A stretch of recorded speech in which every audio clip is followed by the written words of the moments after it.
is a very interesting body. It is close to us. You can reach it in 1 week. You can go to the moon and back if you like. The short distance causes a communication delay to Earth of less than 3 seconds. So voice and video conversations would be almost in real time and allow Earth-based teleoperation to be a viable alternative to robotics and local human operation, which is not possible on any other planet. The fact that a settler would always see the Earth as a large and much brighter object than the moon appears from Earth would mitigate the sensation of loneliness that those settlers might feel. The moon's lower gravity makes it much easier to launch rockets from the moon, as they would need much less energy than needed to escape from Earth's much higher gravity. Therefore, a lunar base could be a much better location for launching rockets to other planets, such as Mars, using locally manufactured fuel. All these advantages lead many people to see the moon as the most feasible target for a future colony off Earth. Other goals, like Mars or even the asteroids, also have ongoing projects and studies. Private companies like SpaceX and Blue Origin and public institutions like NASA are developing projects to soon colonize Mars. There are developments underway with NASA, like the Space Launch System and the Orion capsule, to put astronauts in orbit around Mars in the 2030s. Engineers and scientists from all over the world are working toward a new era of manned space exploration. The moon can be a stepping stone. The moon can be something like learning also logistics. The moon has scientific value, and maybe also for tourists the moon is of interest because you can really do it in summer vacation. And therefore the moon is something also like a stepping stone to go, for instance, to Mars, but it is also an interesting destination by itself. Its proximity and its special characteristics mean we can consider the moon a good place to settle, and it might become the starting point for unprecedented space industrial development.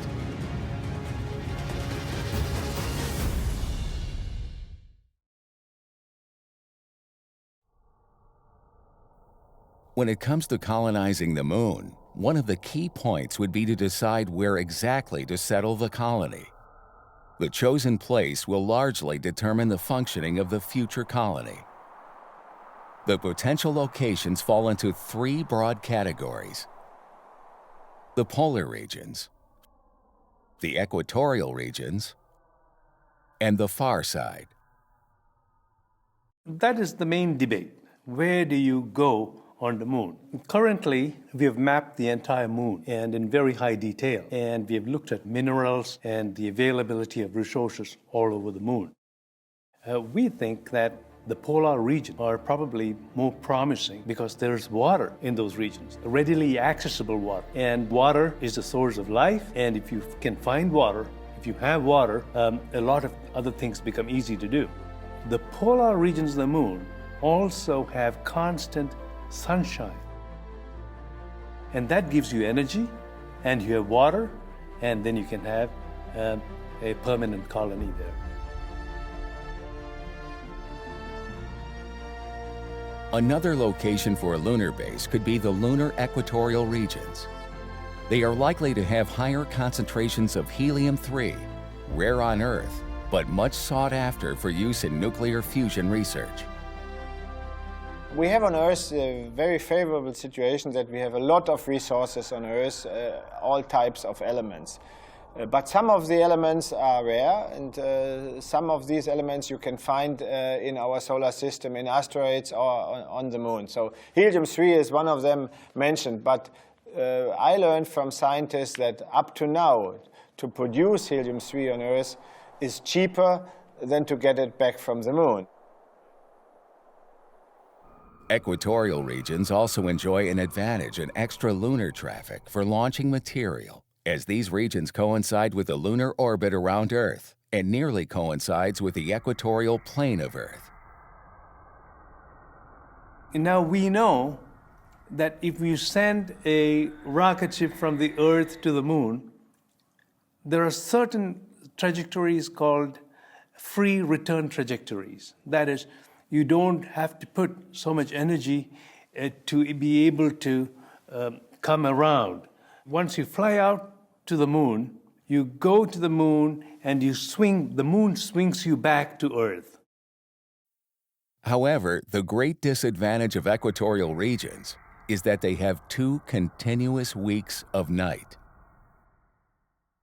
That's not viable for us, because if we don't have light, we immediately have a problem with storage of power.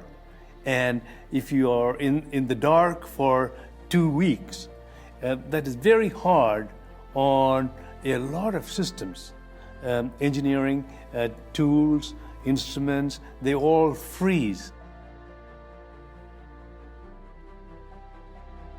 On the other hand, the fact that the lunar far side is well shielded from Earth makes it a good location for a large radio telescope. The site would be also interesting for an array of optical telescopes because the moon also has no atmosphere. If you go to the far side of the moon, you have the advantage you are in the shadow of the moon concerning our radiation coming from Earth. You have a stable surface, so you can build a huge installation using moon material, and then you can have a deep view to the universe, and therefore to go on the far side on the moon with a radio telescope is for scientists already a very impressive and inspiring activity.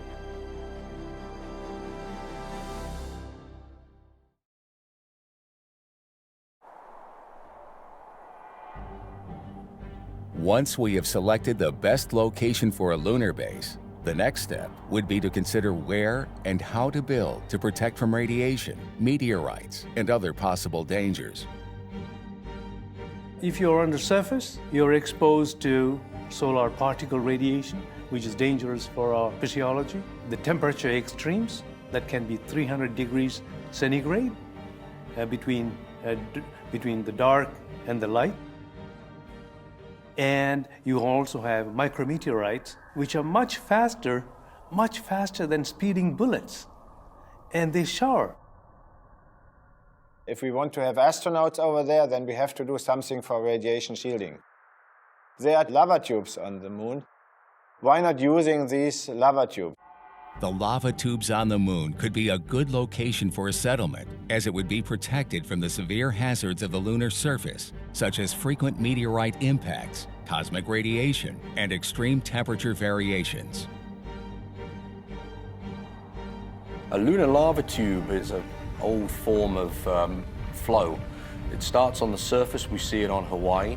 The surface solidifies, forms a crust, and the magma keeps flowing beneath that, forms an underground river. As the amount of magma wanes, the eruption dies down, that drains down and leaves a void. They also have proven themselves as a reliable structure, having withstood the test of time for billions of years.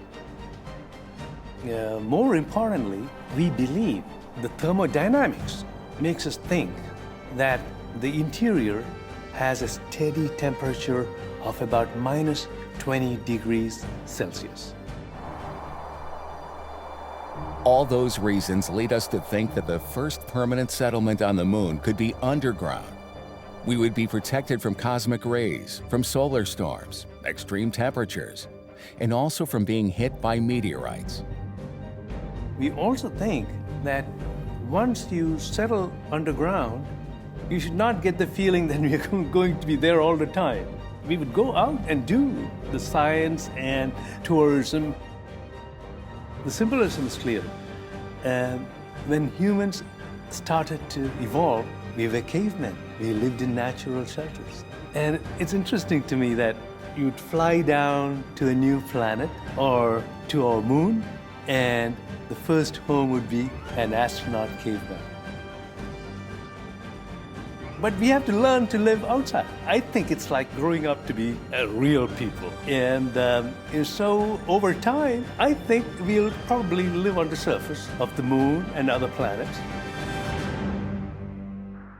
A possible solution would be to construct a lunar base on the surface, and cover it with lunar soil or lunar regolith, composed of rock and mineral fragments from underlying lunar bedrock broken apart by the impact of meteorites. Well, regolith is loose material. It is often mistermed soil. Soil on this planet has organic matter in, and we know the moon does not have that. So it's loose material, loose sediment on the surface that has been formed through meteoroid impact over millennia. Lunar regolith is composed of a unique blend of silica and iron-containing compounds that may be fused into a glass-like solid using microwave energy. The regolith can be used as a building material because it can actually manipulate it. You can move it with the dust that gets kicked up with the lunar rover when the astronauts are up there. So you can use a backhoe, if you like, to move it around. So it's one of these features that you can pile up, you can tunnel into, you can mine it, so to speak, but you can use it as a building material. One thing we've learned is that this regolith contains very small particles of metallic iron, and that couples very well with microwaves. So you can actually melt lunar regolith in a kitchen microwave. And so you can sinter that to make it solid, at least a solid surface to cut down dust, but also to make bricks for construction.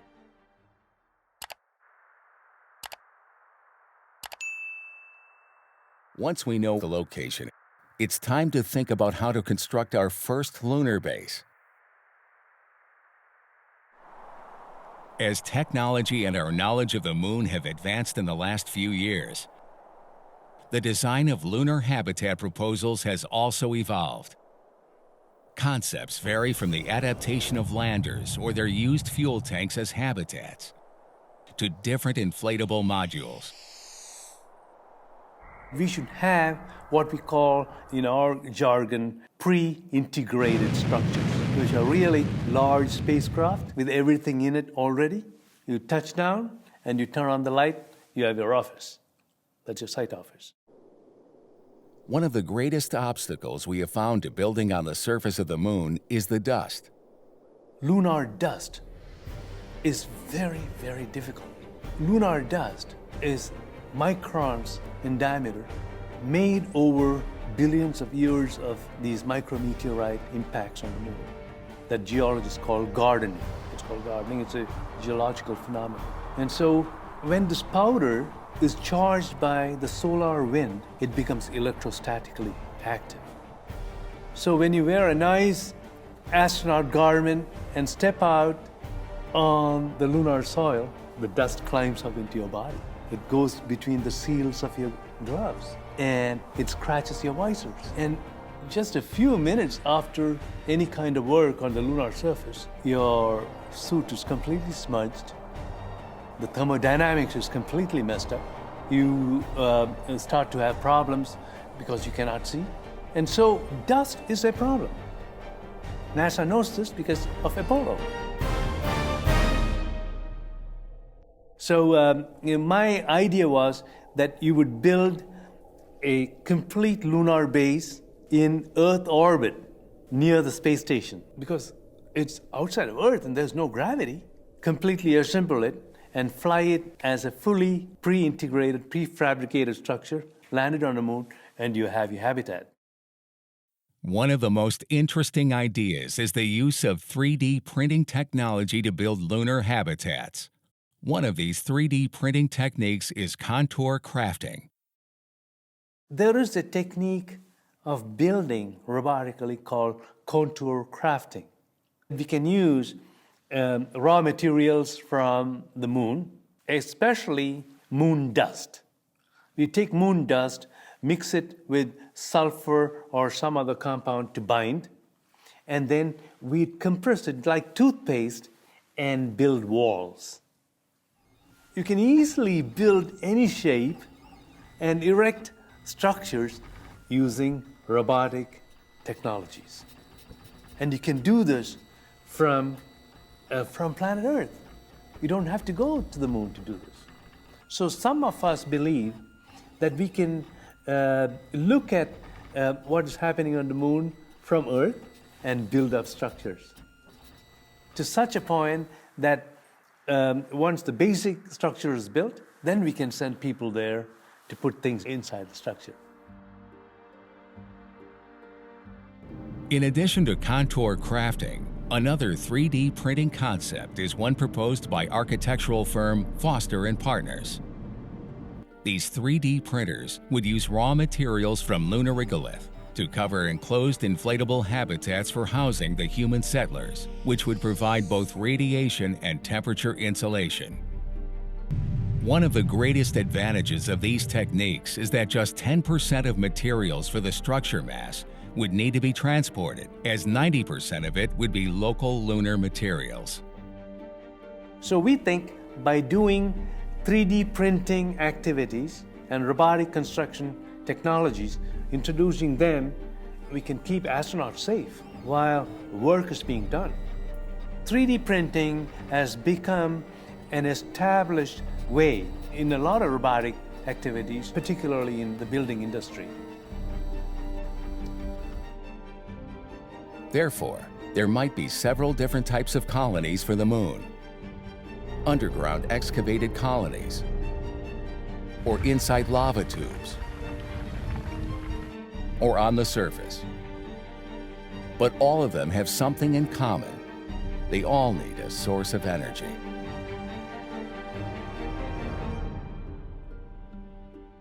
There are several options when it comes to a source of power for a future lunar base.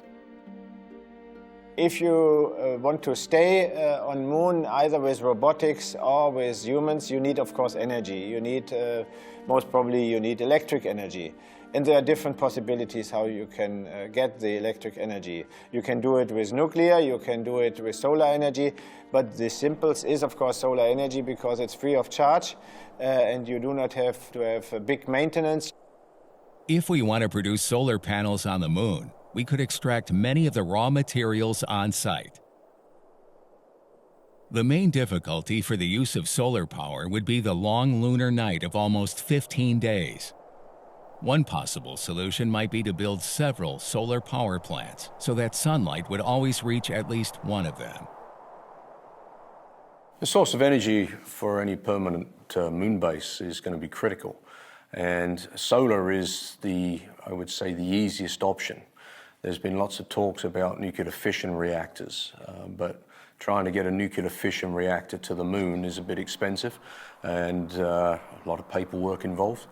But also the fact that you don't have any clouds up on the Moon, so when it's daytime, you've got guaranteed 100% energy. Solar energy is the best option. Another possibility would be the construction of a power plant in an area of constant or near constant sunlight, such as the South or North Poles. A third option would be to use space solar panels in orbit and beam the power down as microwaves. Nuclear fission could be another possible source of energy on the Moon. With just one nuclear fission reactor, we could supply the energy requirements of a lunar base. And the handicap of the 354-hour lunar night wouldn't be a problem at all. Whether it be solar or nuclear energy that is used, how would it be stored? Energy storage has been a problem on this planet, but right now it would have to be batteries. It'd have to be either hydrogen fuel cells or just regular batteries. And some of the missions I've looked at, which are robotic missions, we've looked at using solar and then using batteries to survive the lunar night. And batteries are heavy, so it adds mass to your mission, and therefore it adds expense to your mission. So understanding good energy storage is an area of research that really needs to be done. At the beginning, energy would be provided by a combination of solar panels for daytime and fuel cells for nighttime. Fuel cells have operated on the space shuttle for up to 17 Earth days, so their duration would be enough for the 354 hours, almost 15 days, the length of the long lunar night.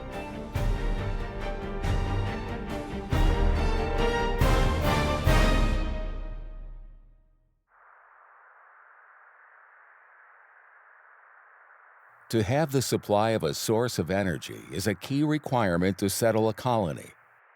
But in addition to a reliable source of energy, there is also something vital to making a lunar base feasible: a life support system. The next step in going back to the moon and beyond is ensuring that we make use of the resources that are available on the moon. And that includes creating life support from the volatile deposits, hydrogen and oxygen and water. A life support system must be able to sustain humans living in space, allowing them to survive there. It may supply water and food, as well as include monitoring atmospheric pressure, oxygen levels, waste management, and maintenance of correct body temperature. Life support for a permanent settlement, we see in the movies that there are plants up there creating oxygen and biomass and food, and you would need that. It's been shown from the Apollo regolith that the plants can be grown in it. There's no harmful side effects from growing plant in regolith. The one thing that will be needed is organic matter, because the regolith doesn't contain any. However, if we want to grow crops on the moon, we will have to overcome difficulties such as extreme temperature variation on the surface, exposure to solar flares, the long lunar night of almost 15 days, and lack of insects for pollination. The fact that the moon has no atmosphere implies that we would need sealed chambers to grow plants there, which wouldn't be a problem as it has been proved that plants can thrive at pressures much lower than those on Earth. One of the main issues with lunar agriculture would be the long lunar night. As the use of artificial light would mean high energy consumption, other sorts of solutions are being considered, such as the use of fast-growing crops that might be started as seedlings with artificial light and be harvestable at the end of one lunar day.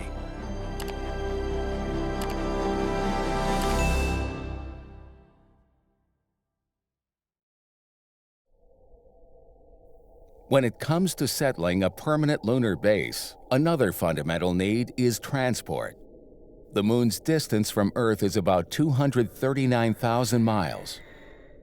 So, one of the first obstacles that must be solved would be to develop a simple means of transport to get there. In addition, a transport system to get around on the surface of the moon will also have to be developed.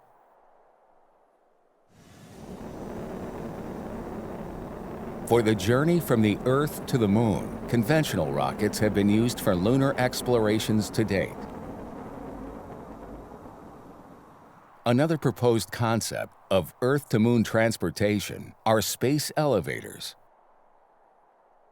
This technology would take advantage of the fact that the moon's gravity is much lower than the Earth's. The idea is very simple, that if you can erect a structure that is so tall that you don't have to have a rocket ship to carry stuff, instead carry it through a tether or an elevator to the destination. When it comes to the transportation on the lunar surface, proposed concepts include a variety of vehicle designs, from small open rovers to large pressurized modules with lab equipment, and also a few flying or hopping vehicles.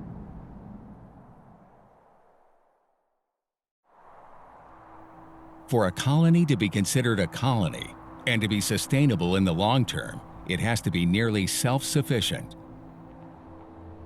The colonization of the moon could offer interesting business opportunities, as it could be a place for companies to develop products and services, such as a future lunar mining industry.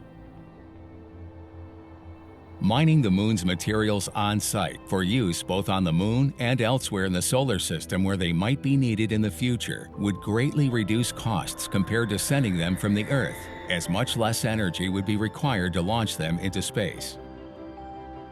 The kind of things that we would like to see are, of course, a commercial mining infrastructure on the moon and a fuel depot associated with the Deep Space Gateway.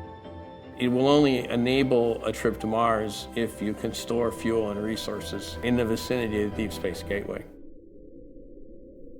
As the mining business in space develops during this century and human beings become a multiplanetary species, large amounts of matter will need to be launched to several locations in the solar system. Therefore, the Moon could come into an interesting option to reduce the costs of interplanetary cargo transport. If you can then refuel life support in rockets going to Mars and beyond, as well as fuel using lunar resources, you've then reduced the mass you need to lift off this planet. So it becomes an enabling asset not only for lunar exploration, but solar system exploration. In the near future, the Moon will become a key platform providing raw materials to space-based construction facilities. Construction in space, as well as manufacturing and other industrial processes, will increase considerably as zero gravity will make these kinds of processes much easier and safer. It will make sense to move manufacturing off the surface of the Earth. And as Jeff Bezos says, all the heavy manufacturing will be done in space, and the surface of the Earth will be zoned for light industrial and habitation. To reduce the cost of transport, the Moon could store propellants produced from lunar water at one or several depots between the Earth and the Moon to resupply rockets or satellites in Earth orbit. We know that water is a key resource as it can be used to produce rocket propellant and also to produce oxygen, absolutely necessary for colonization and life support.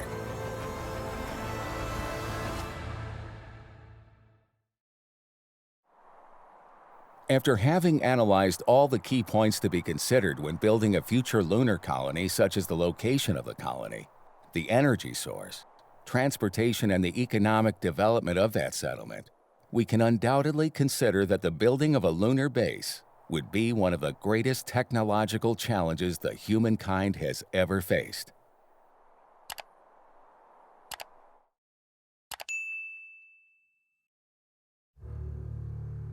Despite the huge difficulty that a lunar base brings with it, there are already some proposed projects in the near future by several public institutions and private companies.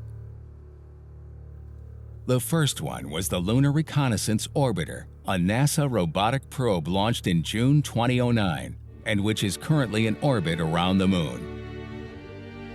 It has scanned and mapped the lunar surface in very great detail.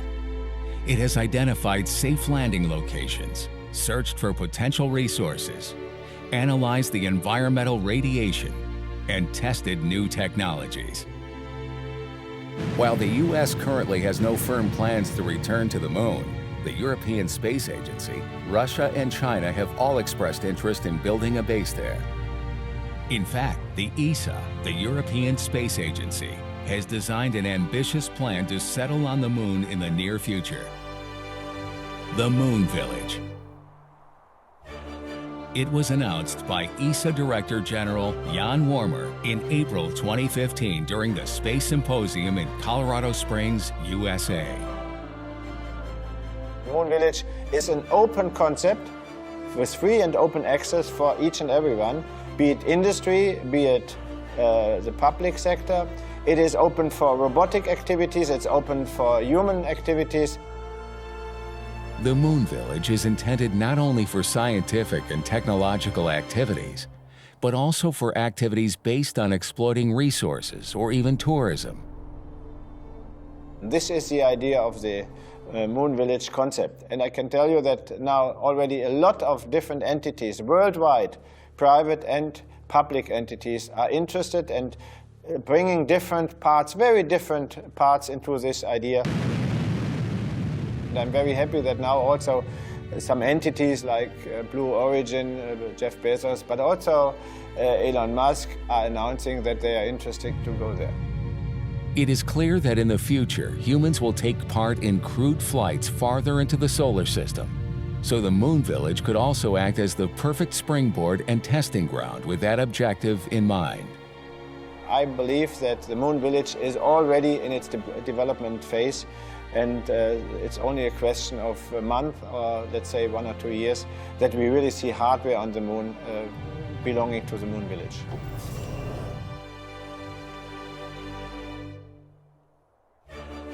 The Moon Village would be a first step in the future exploration of Mars, as it would also act as a pit stop.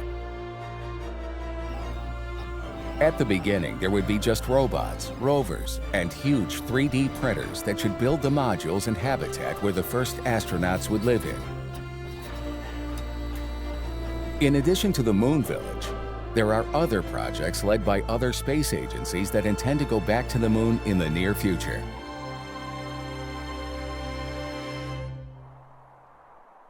The China National Space Administration has commenced the Chang program for exploring the Moon to investigate the prospect of lunar mining, specifically for mining isotope helium-3 for use as an energy source on Earth.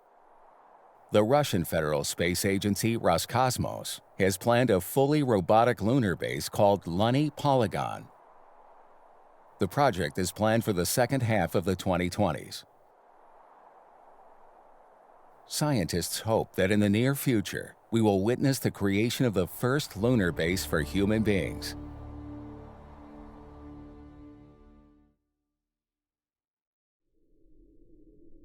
What may become a reality much sooner is tourism on the Moon. Some space tourism startup companies are planning to offer tours on or around the Moon in the near future. We do believe that the first really big industry in space is going to be space adventure travel. And so people on vacation will be traveling from place to place in space, and we'll be providing the propellant so they can get to the space hotel and back. Some individual companies as SpaceX, Virgin Galactic, or Space Adventures estimate that lunar tourism will be a reality sometime between 2020 and 2043. The company Space Adventures has announced plans to take 2 tourists to within 100 kilometers of the lunar surface using a Soyuz spacecraft piloted by a professional cosmonaut. In these future luxury tourist trips, exotic attractions might include the view of the far side of the Moon, which can't be seen from Earth, or the view of the Earth rising and setting against the lunar horizon.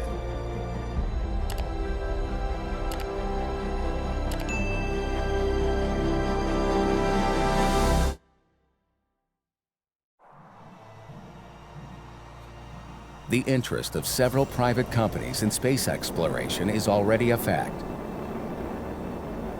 The private sector is already working to begin a new era of space exploration. We should return to the Moon as a stepping stone to Mars, but that it should be done commercially with public-private partnerships. We do not need a large government program like Apollo that focuses simply on having human beings walking around on the Moon, that instead we need to focus on developing lunar resources to enable eventual trips to Mars. This collaboration between private companies and public institutions will soon produce great results in the adventure of the colonization of the Moon, to later expand to Mars, the asteroids, and other places. That brings up the next major development in human history. And that is, for the first time, we have extremely wealthy technological entrepreneurs that want to move the needle of history. This hasn't been the case since the late 19th century and early 20th century that led to the massive industrialization and improvement in wealth all around the world in the 20th century. This might be the first step of a new era. An era in which the Earth would no longer be our only home.